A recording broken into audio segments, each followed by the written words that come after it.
is Gideon Korir, and I'm here to present a talk on nutrition and digestion. This is a very important part and parcel of introduction to nutrition.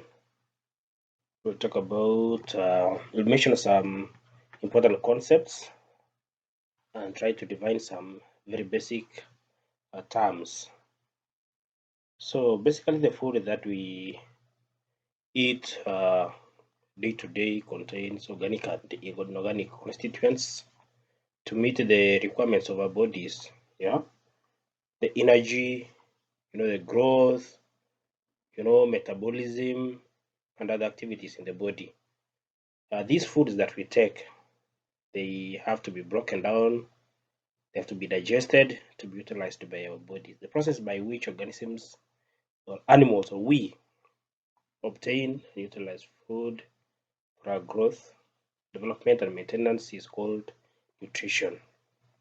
Yeah, and the chemical constituents present in the food are called nutrients. Yes, here these are nutrients. You see that? So nutrition may be simply defined as the process by which organisms obtain and utilize food for their growth, development, and maintenance. And the chemical constituents of the components that make up food are called nutrients. On the other hand, say digestion is the breaking down, the process of breaking down the complex constituents of food by enzymes into simpler soluble forms that can be absorbed and utilized by the cells of the body, right? The breakdown process, the simplification process by which the food is reduced, physically by size, they are chopped or cut down into much more smaller and simpler forms that can be easily absorbed and utilized by the cells of the body. Now, in this lesson, we are going to talk about types of nutrition, the various modes of nutrition, the nutrition process, and the types of digestion. So let's talk about types of nutrition. There are mainly two types of nutrition that we have. We have the autotrophic nutrition and heterotrophic nutrition. Autotrophic nutrition, this autotrophic is derived from two terms, two Greek terms. We have auto, which means self, and trophos, which means food. No, so by definition, it is the process by which certain bacteria or plants, and particularly the green plants, which have the pigment chlorophyll, they manufacture their own food from inorganic substances using energy from sunlight. This the food manufactured is organic in nature, and it is composed of carbon dioxide and water as the main or primary elements used in the manufacture of the food. So autotrophic nutrition is a process by which plants or other green bacteria or algae, you know, manufacture their own food using very simple substances, simple inorganic substances. And they mentioned these inorganic substances as carbon dioxide and water. Yeah, you can see here. This is carbon dioxide and we have water. Yeah, and most importantly, we have energy from sunlight. Sunlight must be there for the process of autotrophic nutrition to happen. Then you have heterotrophic nutrition, yeah, made up again of two parts. We have hetero, which means different, and trophos, which means food. So heterotrophic nutrition is simply defined as food obtained by feeding on other organisms. Rather, it's a process by which organisms obtain food from other living organisms by feeding on them. They can feed on them wholly or in some parts. So heterotrophic nutrition is further subdivided into two, yeah, not really into two, subdivided into three, so that you have holozoic nutrition, saprophytic nutrition, and parasitic nutrition. Holozoic nutrition, in holozoic nutrition, the organism takes in or engulfs, yeah, encloses food into their bodies, engulf the food into the body, digest it, and absorb the soluble products of digestion. And examples of those organisms that exhibit or show holozoic nutrition are the humans. Then you have saprophytic nutrition. Saprof not no, sorry, you have saprotrophic. That is the second uh, subtype of nutrition from heterotrophic nutrition. You have saprophytic nutrition. I'm sorry, saprotrophic nutrition. Organisms here secrete digestive enzymes on to dead organic material.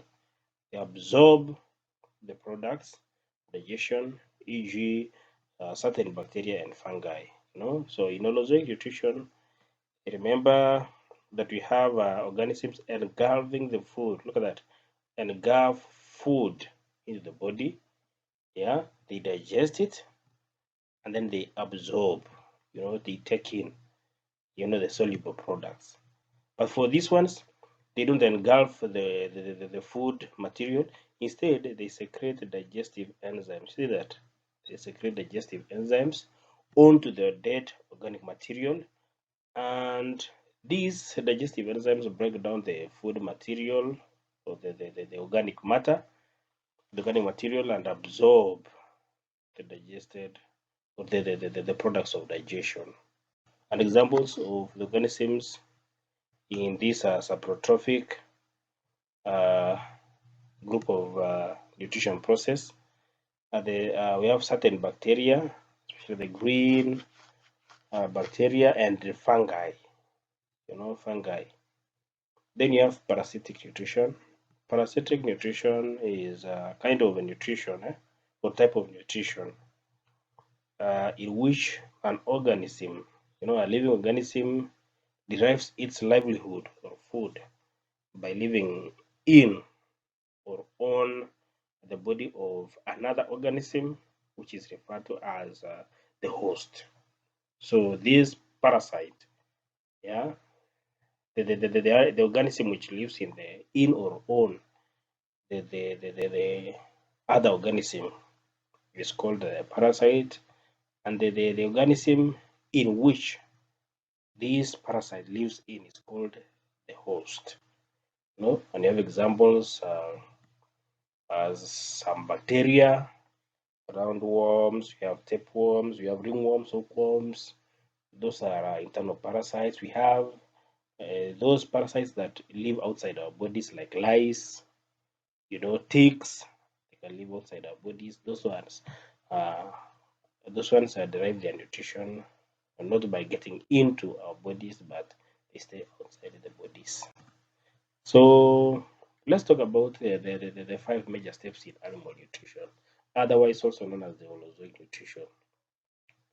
So the food that we take in cannot be absorbed as they are, yeah, as macro, molecules, yeah. And these macromolecules are we have proteins, carbohydrates, and fats, but they cannot be taken in these forms.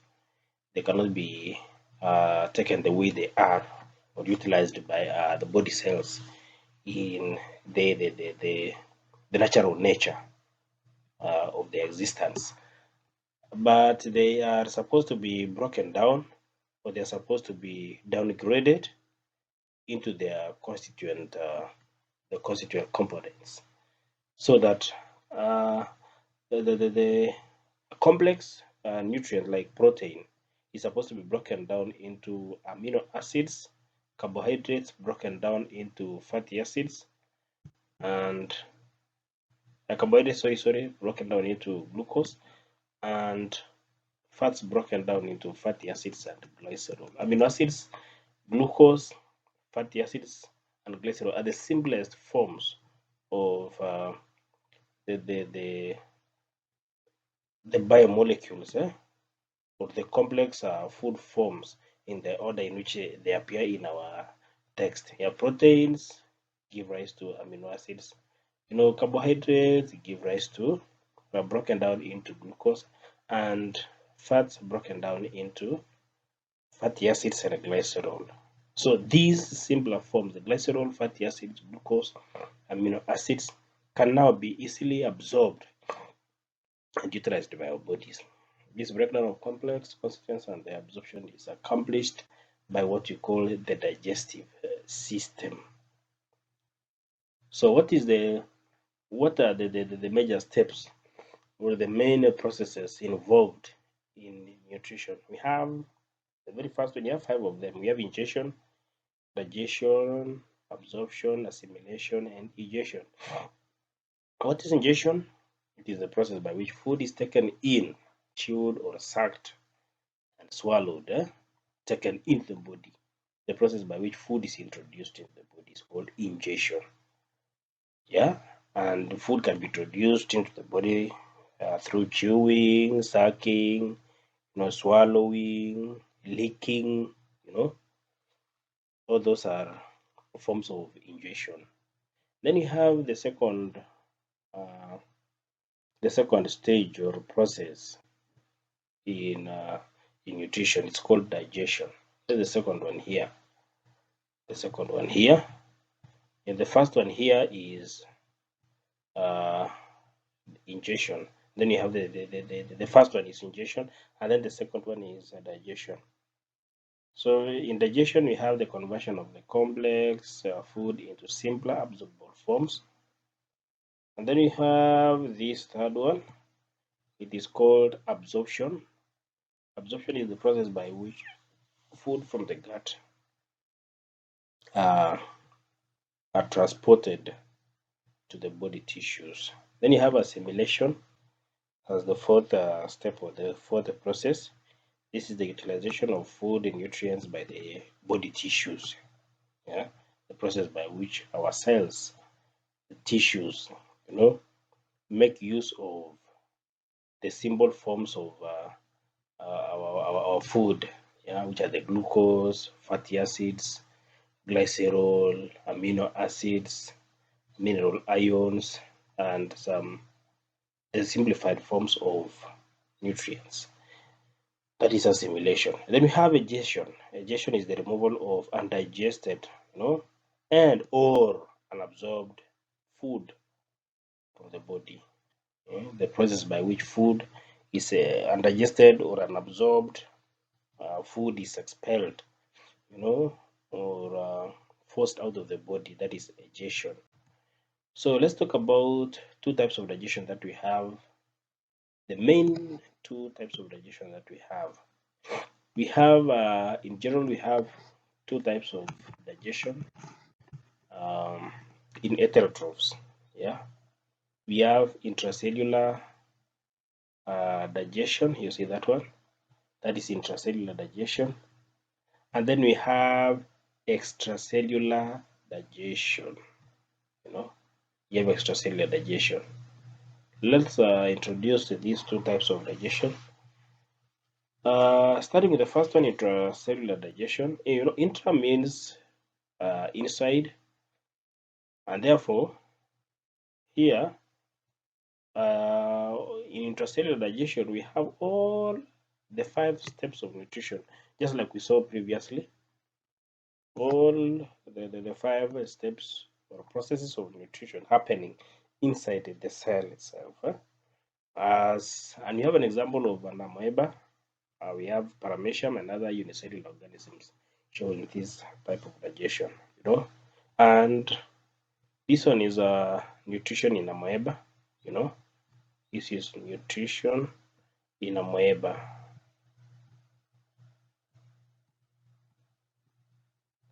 me put this one.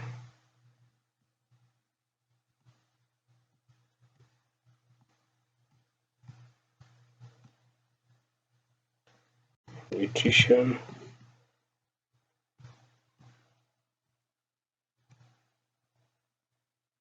And nutrition. And amoeba.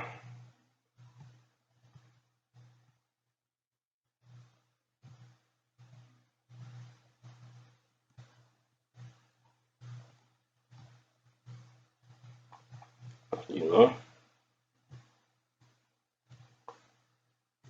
that is nutrition in amoeba. You know, nutrition in amoeba. So here we have this an amoeba. You know what you are seeing here. This one is an amoeba. You know, this one is an amoeba. The body of an amoeba. That is picture A or diagram A. There you have amoeba. This one is supposed to be an active. This one you call an active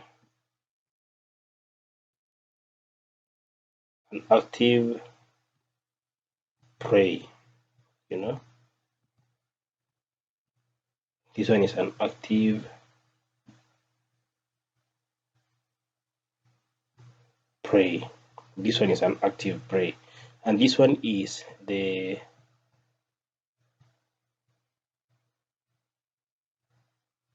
pseudopodia. You know, this one is the pseudopodia, the false limbs. So we have in image A, we have the prey there.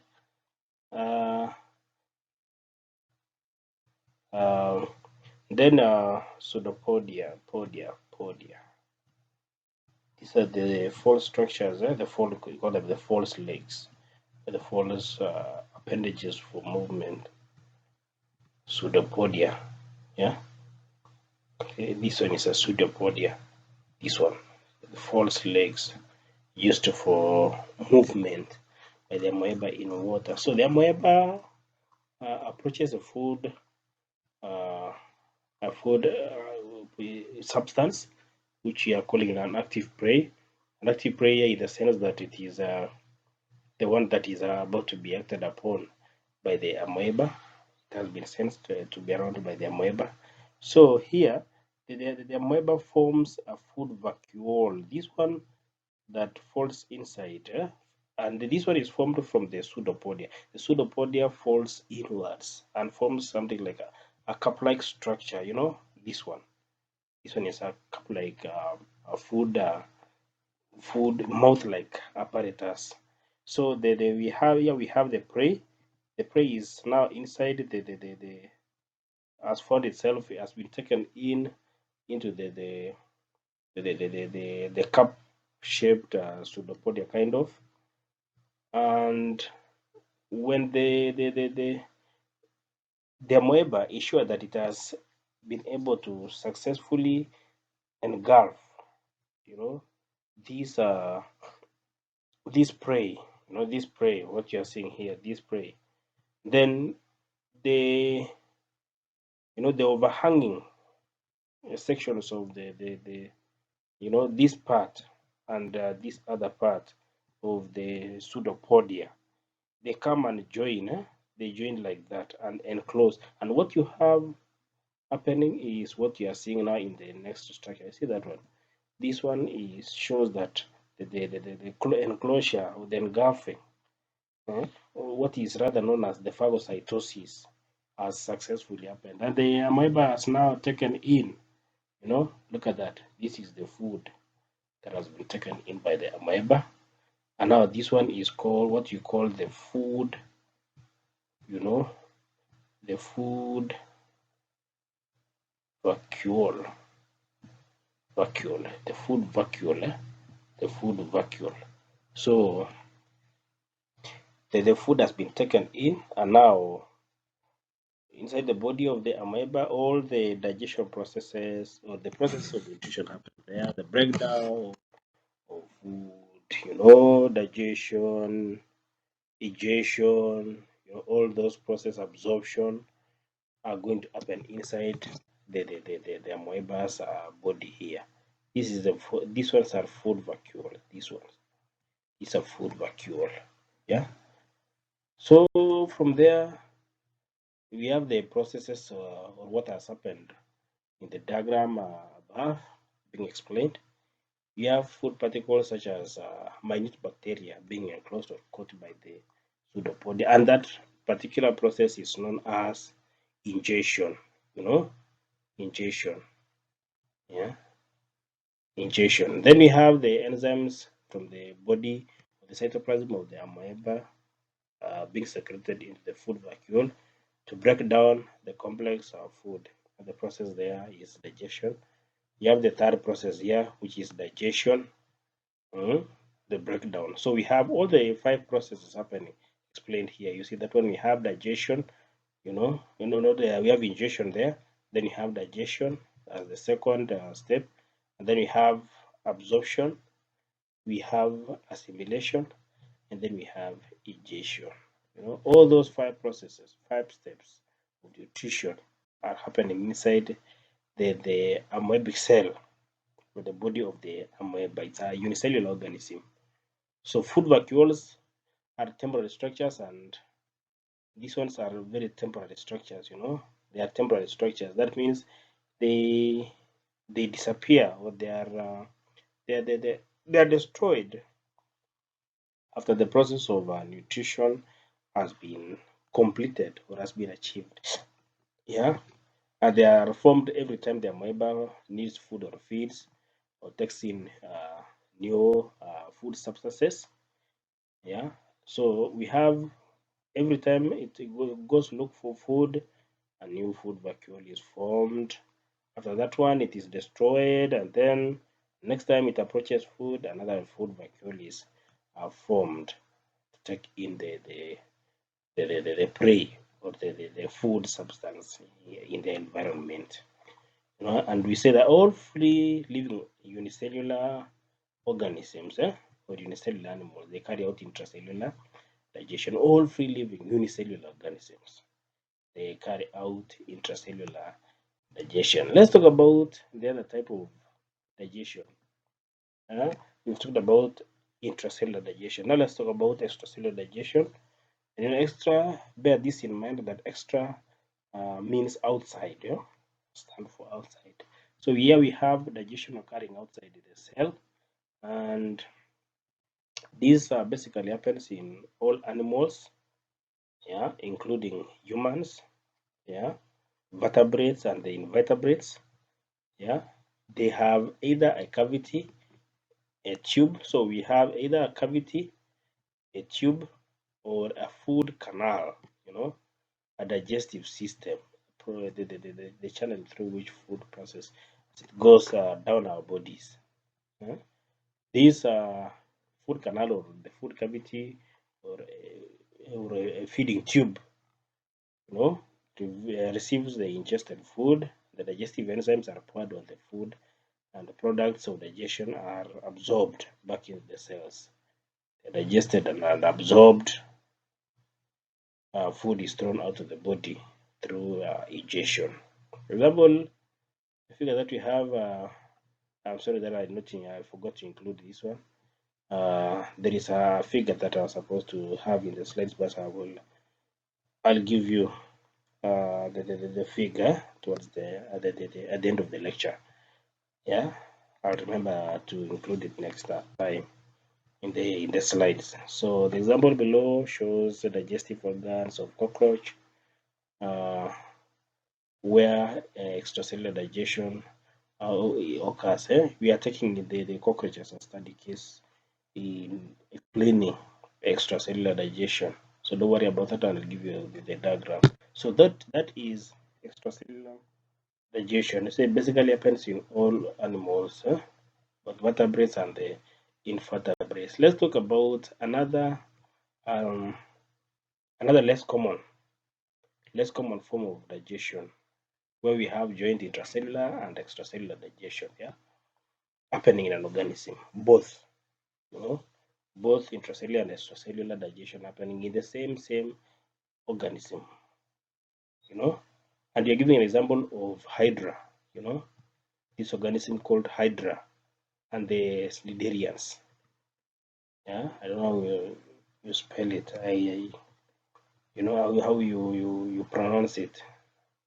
And you say Nidarians or Sniderians, as long as you don't get the spelling wrong. So these two examples, the Hydra and the Darians, for this, the food, which is a prey, very tiny prey.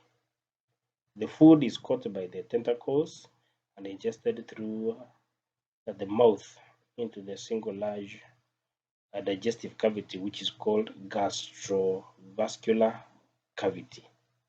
The food is taken into a single large cavity, and the enzymes are then secreted from the cells bordering this cavity and poured onto food for extracellular digestion, right? And from there, we have small other particles which couldn't be digested or broken down by the extracellular digestion. Yeah, these ones are engulfed. The remains from extracellular digestion are engulfed into the vacuoles of the digestive cells lining gastrovascular canal or the gastrovascular cavity for intracellular digestion. And any undigested and unabsorbed food is finally thrown out of the mouth. Yeah, so this one is a less common form of digestion, a less common type of digestion. The most common or the most popular are the first two, which are the intracellular digestion and extracellular digestion. Those ones are quite very definite and have very, very many examples in the universe. So, class, thank you very much. Thank you for your patience, for your time through this lecture. And this marks the end of our class. And until next time, uh, thank you for watching and learning. And may you have a very great moment.